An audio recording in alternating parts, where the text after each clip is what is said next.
Salut à tous, aujourd'hui comme j'ai pu le teaser sur Twitter, on se retrouve pour l'unboxing et un aperçu de la RTX 2080 XC Ultra de VGA. Alors attention, pas de bench ici, d'une part parce qu'il y en a un peu partout sur le net, d'ailleurs la vidéo de Linus explique bien le bordel de ces nouvelles cartes RTX, mais d'autre part, car je n'ai eu la carte que très rapidement sous la main la semaine dernière, et en plus sans pilote, c'est un peu compliqué, qui ont été mis à disposition uniquement le 14 septembre par Nvidia. Du coup, je vais pas faire de vidéo à chaud concernant les paires, je vous laisse un petit peu regarder ce qui a déjà été publié, comme ça vous pouvez faire votre avis, et moi je reviendrai dessus un peu plus tard dans une autre vidéo ou éventuellement en live.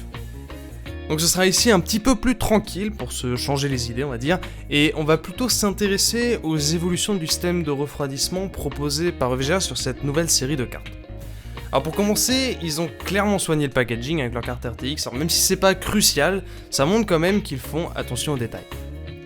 Toujours est-il que ce qui nous intéresse, évidemment, c'est cette fameuse carte. Comme vous pouvez le voir, celle-ci est hyper imposante malgré un refroidissement à 2 ventilateurs sur cette version XC.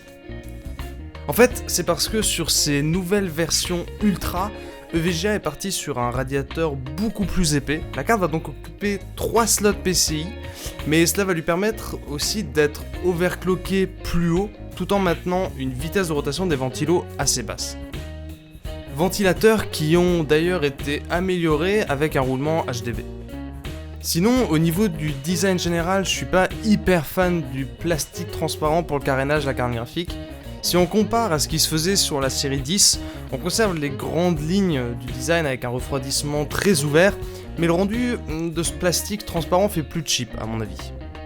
Par contre, très bon point, la backplate est bien mieux réalisée et ça, c'est cool. Alors comme l'avait annoncé VGA, il est possible de personnaliser entre guillemets la carte via des inserts de couleurs qui devraient être dispo gratuitement si vous vous enregistrez sur leur site. Par contre pour les installer, il faut retirer le carénage avec 8 vis qui nécessite un tournevis Torx que tout le monde n'a pas forcément dans sa boîte à outils. Alors il est possible que VGA fasse là pour réserver cette manip aux bricoleurs entre guillemets, et je peux le comprendre, ils ont peut-être pas envie que tout le monde commence à démonter sa carte sans forcément savoir ce qu'il fait. N'empêche, même si vous avez un tournevis Torx et que vous êtes chaud pour faire cette petite manip, je trouve l'intérêt assez limité, car déjà la modification est assez mineure, il n'y a que 4 petites pièces qui sont interchangeables, et sera pas visible dans votre ordi à moins que vous mettiez votre carte à la verticale dans le PC.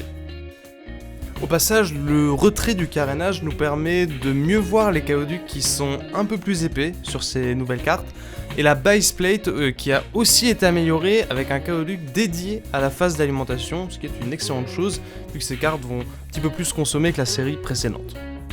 Sinon, l'écriture sur le dessus de la carte est évidemment RGB et peut être personnalisée via le logiciel fourni par VGA. En conclusion, on est ici sur un modèle custom très bien conçu, comme d'habitude chez VGA, qui annonce d'ailleurs de bonnes améliorations au niveau des températures, grâce à diverses améliorations, dont le radiateur plus épais sur certains modèles, ce qui sera évidemment intéressant de tester en pratique. Par contre, il est possible que le look de la carte ne fasse pas l'unanimité, mais comme d'habitude, les goûts et les couleurs, c'est très subjectif.